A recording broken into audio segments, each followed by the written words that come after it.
기본적으로 이더리움 차트가 과거도 그랬고 지금도 그렇고 앞으로도 그럴 것 같긴 한데 비트코인 차트를 넘어서진 못하거든요. 넘어선다는 말이 그 가격적으로 뭐 갑자기 높이 올라간다라는 게 아니고 흐름 자체가 비트코인이 뭐 떨어지고 있는데 이더리움 혼자 간다든지 아니면 비트가 오르고 있는데 이더는 뭐 못 간다든지 이런 흐름이 아니고 항상 비트 흐름을 추종하는 거죠. 결국 비트 가격을 추정을 해요. 그래서 장기적으로 보면 이더리움 가격이 ETF라는 게 호재죠. 그럼 이거는 어떤 의미에서는 이더리움 가격이 이렇게 올라간다기보다 이게 좀 이제 안정된 자산으로 왔고 예전보다 좀 변동성이 줄어들 수 있겠구나. 뭐 이런 걸로 봐야 되는 것이지 가격적으로 혼자 뭐 간다거나 그런 거는 앞으로도 없을 것 같긴 합니다.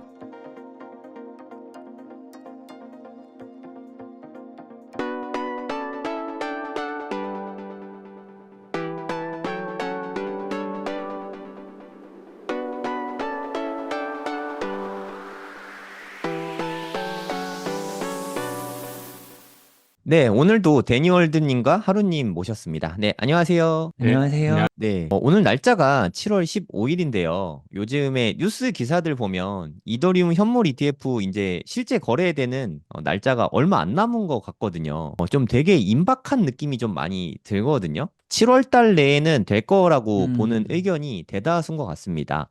그럼 만약에 이더리움 현물 ETF가 승인이 되고 나면 어떻게 될 것인가 이에 대한 의견이 되게 많더라고요. 뭐 음. 뉴스에 팔아라 해서 이제 승인 나면 비트코인처럼 떨어질 거다 이런 의견도 있고 뭐 의견이 분분한데 데니 월드님부터 네, 어떻게 될 거라고 뭐 보고 계신지 좀 말씀 좀 부탁드리겠습니다. 기본적으로 큰 변화는 없을 것 같고요. 그러니까 그 만약에 음, 발표되면 그 발표된 날 뭐 단기적으로 약간 상승은 뭐 할 수 있을 것 같긴 하고 이미 음, 사실 반영이 된 부분이 있고요. 그리고 참 네. 기본적으로 이더리움 차트가 과거도 그랬고 지금도 그렇고 앞으로도 그럴 것 같긴 한데 비트코인 차트를 넘어서진 못하거든요. 넘어선다는 말이 음, 그 가격적으로 뭐 갑자기 높이 올라간다라는 게 아니고 흐름 자체가 비트코인이 뭐 떨어지고 있는데 이더리움 혼자 간다든지 아니면 비트가 오르고 있는데 이더는 뭐 못 간다든지 이런 흐름이 아니고 항상 비트 흐름을 추종하는 거죠.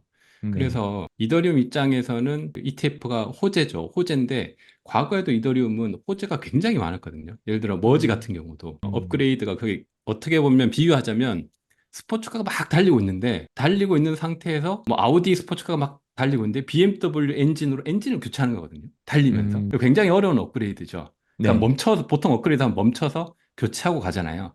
그게 아니고 막 달리고 있는 차를 엔진을 바꾼 거예요. 그러니까 엄청난 호재죠. 기술적으로 난이도가 굉장히 높거든요. 근데 그 음, 머지가 된 이후에도 그리고 나서 이더리움이 공급량도 확 줄었어요. 그 보상도 채굴자들한테 거의 10분의 1 이상 확 줄었거든요. 그럼 음, 실제 그게 가격에 반영이 돼야 되잖아요. 반영이 전혀 안 됐어요. 차트를 보면 뭐 거의 약간도 반영 안 되고 그냥 이더리움 혼자 와 이러고 그냥 끝나고 그러니까 그게 왜 그러냐면 결국 비트 가격을 추정을 해요. 그래서 장기적으로 보면 이더리움 가격이 ETF라는 게 호재죠. 그럼 이거는 어떤 의미에서는 이더리움 가격이 이렇게 올라간다기보다 이게 좀 이제 안정된 자산으로 왔고 예전보다 좀 변동성이 줄어들 수 있겠구나. 뭐 이런 걸로 봐야 되는 것이지 가격적으로 혼자 뭐 간다거나 그런 거는 앞으로도 없을 것 같긴 합니다. 그렇지만 단기적인 영향은 있겠죠. 발표가 나고 바로 거래가 네. 되면 유동성이 어쨌거나 들어오긴 하니까 그런 부분에서 약간의 변동은 있는데 큰 그림에서는 크게 큰 변화는 없을 것 같다는 생각이 있습니다. 하루님은 어떻게 보고 계신가요? 저는 더 좋게 보고 있습니다. 사실 이제 이더리움이 가격이 올라가려면 네. 아까 데니님 말씀대로 이더리움의 어떤 단독 호재로는 한계가 있다고 생각해요. 저도 그거는 동의합니다. 그러니까 과거에 올랐을 때도 이더리움이 올랐던 거는 그 여러 알트코인이나 코인 거래량이 많아지면서 각종 NFT라든가 거래소 간의 이동 이런 게 활발해지면서 이더리움 소각량이 많아져서 그랬다고 저는 생각을 하고 있거든요. 근데 지금은 이제 유동성도 많이 감소해 있고 코인도 좀 침체기니까 그런 것들 영향은 덜한데 그래도 알트코인 최초로 비트코인이 아닌 제2의 ETF는 이더리움이 최초죠. 뭐 솔라나, 리플 이런 것도 추진한다고 나오는데 이게 이제 또 다른 것들은 될지 안 될지 모르는 거고 실질적인 비트코인에서도 증명이 됐잖아요. 실질적인 구매 수요가 들어온다는 게 증명이 됐기 때문에 그게 여부가 중요할 것 같아요. 제2의 이더리움이 나오냐 안 나오냐가 중요할 것 같아요. 솔라나라든가 리플 이런 후속 ETF가 승인이 빨리 되면 빨리 될수록 이더리움의 ETF의 가치는 좀 퇴색된다고 생각하거든요. 근데 ETF, 현물 ETF 승인된 게 비트코인과 이더리움 이거 두 개밖에 없는 상태로 계속 시장이 지속된다면은 이 두 개가 가지는 펀더멘탈은 다른 코인들보다 훨씬 더 우월한 지위에 있겠죠. 그래서 후속 ETF 영향이라든가 아까 말했던 코인 전체적인 유동성 이런 것들까지 같이 봐야 더 탄력을 받을 수 있을 거라고 생각을 합니다. 네, 좋은 말씀 감사합니다. 그러니까 저는 이더리움 현물 ETF가 나오게 돼서 분명히 호재인 거는 확실하죠. 네, 그거는 뭐 이론이 없을 것 같고. 하지만 이더리움 현물 ETF가 만약에 안 됐다면 비트코인 따라가기가 좀 숨가빴을 것 같거든요. 제 맞아요. 생각엔. 왜냐하면 증시 자금하고 거래소 자금은 엄연히 분리가 돼 있거든요. 그쵸. 우리야 뭐 익숙하니까 증시 자금 빼서 암호화폐 거래소에 넣고 뭐 이런 게 자유롭지만 미국의 네, 그 세계에서 돈이 가장 많은 미국의 음, 베이비 부머 세대들은 그게 되게 음, 어려운 일이란 말이에요. 음, 기관이나 그리고 뭐 연기금 이런 데서도 음, 되게 어려운 음, 부분이었는데 접근성을 좀 크게 낮춰줬다는 게 큰 의미가 있는 것 네. 같아요. 그래서 저는 뭐 올해 만약에 비트코인 가격이 정점 근처에 가게 된다면 이더리움이 비트코인 가격에 대략 한 8% 정도까지는 갈 수 있을 거라고 저는 생각을 하거든요. 저도 음, 데니월드님 말씀드리면서 되게 공감하는 게 이더리움은 얼마까지 갈 것 같나요? 라고 누가 질문을 저한테 하시면 저는 항상 비트코인의 8% 정도로 항상 말씀을 드리거든요.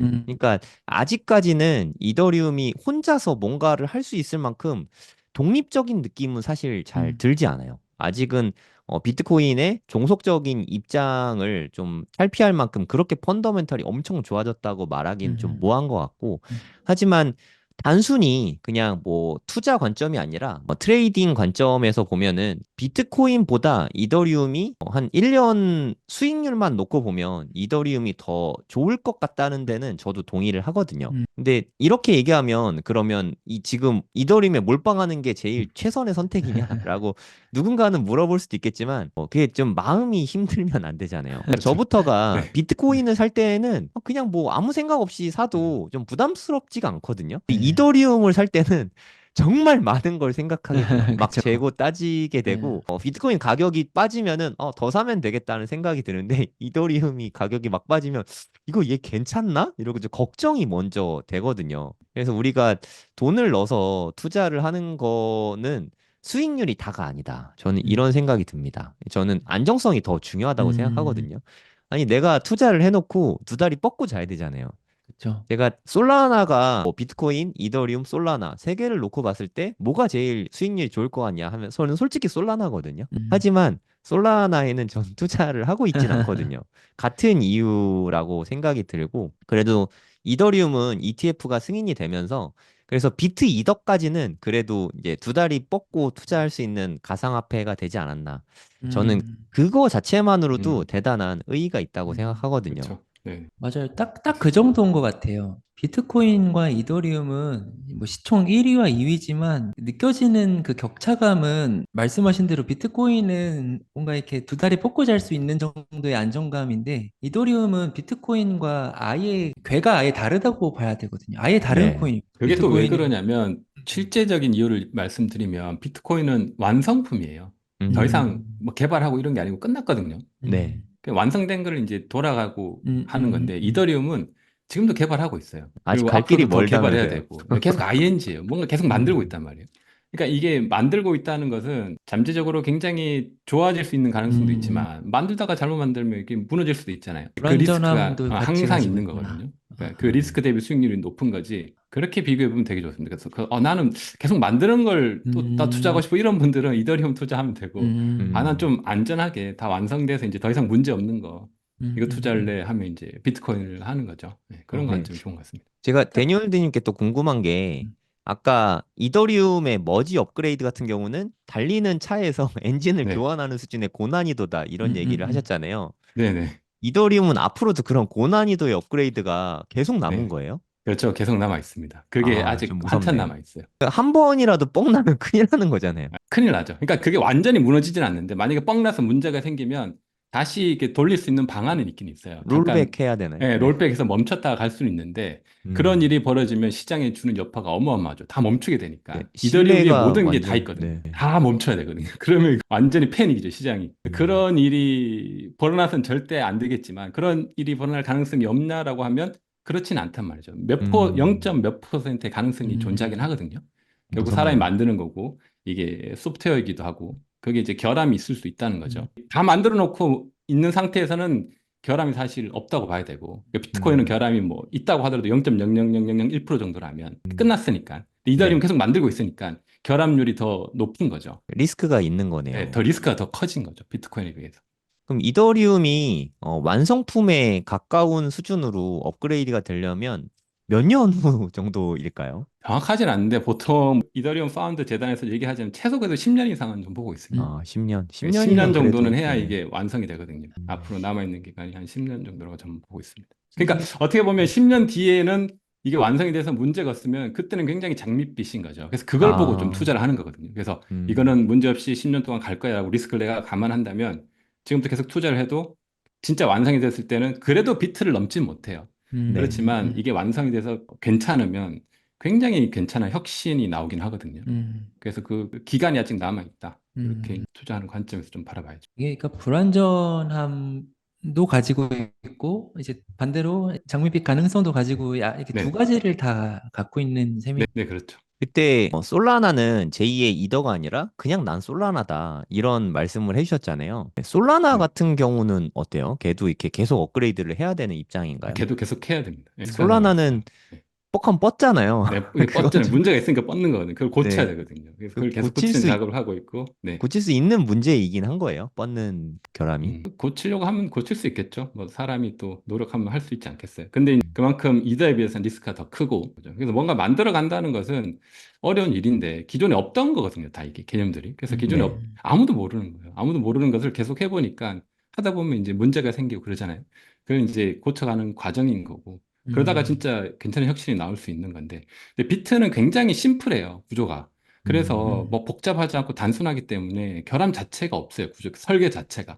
그래서 비트 위에서 할 수 있는 것도 많이 없지만, 그러니까 자산으로서 내가 돈이 엄청 많고 2, 30년 가져갈래 하면 비트에 넣는 게 낫죠. 굉장히 안전하거든요. 시스템 네. 자체는. 이더는 중간중간에 이제 그런 어떤 고난들을 넘어가야 되는 거죠. 그 그렇죠. 고난이 중간중간에 이렇게 다가올 수 있는데, 그걸 내가 그러니까 성향도 다른 것 같아요. 투자자가 내가 좀 안전하게, 비트가 안전하다 그러면 사람들이 오해하긴 하지만, 암호화폐 투자하는 사람에서는 비트는 굉장히 안전한 거거든요. 그래서 그쵸. 비트, 내가 안전하게 둘래 하면 그냥 비트코인을 지갑에 넣어놓고 그냥 기다리면 되는 거고. 근데 이더리움이나 다른 특히 알트들은 언제 어떤 이슈가 생길지 모르니까 약간 이제 상황들 지켜보면서 투자를 하는 게 좋은 거죠. 리스크에 좀 대비를 하면서. 그렇지만 비트는 뭐 2, 30년 지나도 안전하거든요. 그러니까 나 모르겠어. 그냥 넣어놓고 그냥 기다리면 2, 30년 뒤에 괜찮은 자산이 되는 건데 솔라나 같은 거는 모르겠어. 20년 넣어놓고 있으면 20년 뒤에는 없어질 수 있거든요. 솔라나 네. 뭐지? 아무것도 없네. 알 수 이렇게 되는 없죠. 네, 그렇게 되는 거니까 좀 이게 이렇게 참 좀 재밌는 것 다른 같아요. 거죠. 그러니까 두 개 성격이 완전 다른 것 같아요. 비트코인은 진짜 어떤 하나의 자산이라고 분류를 해야 될 것 같고, 네네. 이더리움은 어떤 그런 블록체인 플랫폼 기술력으로 좀 펀더멘탈을 그렇죠. 가져가야 될 것 같고, 그게 네. 아예 포지션이 다른 것 같아요. 완전히 좀 다르긴 합니다. 그러니까 뭐 비트코인은 말 그대로 금 같은 거고 디지털금이고 이더리움은 약간 그래도 회사 같은 느낌이 있죠. 약간 뭐 기업 같은 느낌? 기업 같은 뭐 같은 뭐 구글 같은 기업. 구글 초반에 아무것도 아니었잖아요. 근데 이제 네. 나중에 대단해진 것처럼 이제 그런 기업을 만들려고 뭐 이더리움이나 솔라나 다 애를 쓰는 건데 아직은 그 결과가 안 나왔으니까 지금은 투자 입장에서 바라봐야 되는 거고 결과가 나왔을 때 어떻게 되는지를 봐야 되는데 아직은 정확하지 않은 거죠. 그러니까 그러니까 그만한 또 네. 기회가 있긴 한 거고, 그죠? 다 알면 그만큼 가격이 이제 변동이 없는 거죠. 그래서 투자 관점에서 재밌게 보면 될 것 같아요. 비트와 이더를 적절하게 포트폴리오를 분산하면 나쁘지 않다고 저는 생각합니다. 제가 이더리움이나 기타 알트를 투자하는 목적 자체는 지금은 뭐 상승장이 시작이 됐으니까 만약에 다 같이 오른다고 치면 비트보다 이더가 수익성은 더 좋을 것 같긴 하거든요. 네. 그래서 비중을 뭐 한 9대 1 정도로 저는 잡고 있고 이더가 더 많이 올라가고 나면 그거를 이더를 팔아서 저는 또 음, 비트를 살 거거든요. 그래서 좀 장기 보유를 목적으로 기타 뭐 자잘한 알트들도 좀 있는데 일부 그것도 나중에 불장이 오면 너무 욕심 안 부리고 비트로 일찍 좀 갈아타 놓을 생각이거든요. 네, 그러면 조금 더 물론 수익은 좀 떨어질 수 있겠지만 그래도 마음이 좀 편한 하락 이번에 아마 크게 하락 맞아와서 다들 많이 느끼실 텐데 알트의 하락은 진짜 너무 무섭잖아요. 네, 그렇죠. 알트들이 좀 많이 심각한 것 같아요. 진짜 알트들이 일단 종류가 과거에 비해서 너무 많아진 게 그 첫 번째 원인인 것 같고 또 이게 많아지다 보니까 계속 자금이 분산되고 또 VC들은 빨리 엑시트하고 계속 그런 게 악순환이 반복이 되면서 점점점 그런 우리가 바라는 알트코인 시장이 점점 사라지고 있지 않나 이런 우려도 요즘은 좀 들고 있어요. VC들이 자금 회수를 좀 빨리 해요. 서두른다는 느낌이 좀 많이 들어요. 예. 그래서 크게 오르기 전에 빨리빨리 자금 회수를 예. 하고 있지 않나. 그래서 최근에 어떤 좀 자료는 못 가지고 하는데 바이낸스 상장 시점으로 해서 업비트 상장인가요? 업비트 상장으로 해가지고 그 이후 가격을 따라가 보면 다 상장한 게 고점이었어요. 그러니까 이런 것들이 결국 이제 상장 가격, 설거지네. 그러니까 거래소에 상장시키는 게 그 많은 거래 자금을 들어오게 하는 거잖아요. 그게 결국 그러면 이제 VC들이 자기들 물량을 받아줄 수 있도록 상장을 시킨 거 아닌가 하는 의심이 좀 드는 거죠. 엑시트 목적으로 상장을 한다. 이거 좀 무서운 거네요. 경각심을 좀 가질 필요가 있을 것 같아요. 예전에는 뭐 예를 들어 뭐 A라는 세력이 그걸 하면은 B라는 세력이 받아가지고 워낙 시장에 돈이 많으니까 받아가지고 자기네들이 그걸 올려가지고 던지고 이게 좀 되는 느낌이 있었는데 지금은 항상 근데 제가 이런 마음 가질 때가 항상 저점이기는 했거든요. 비트코인 너무 무섭다 이러면 이제 여지없이 반등을 하고는 하는데 진짜 요즘 좀 살벌한 것 같습니다. 다른 알트코인들도 뭐. 뭐 꼭 알트로 대박 기대를 좀 접어놓고 수익률에 대한 욕심을 조금 버리면 비트 이더 수익만 해도 저는 충분히 어마어마하다고 생각하거든요. 수익을 좀 너무 극대화하려고 하지 말고 안전하게 투자하는 게 좀 오래 살아남을 수 있는 비결일 것 같아요.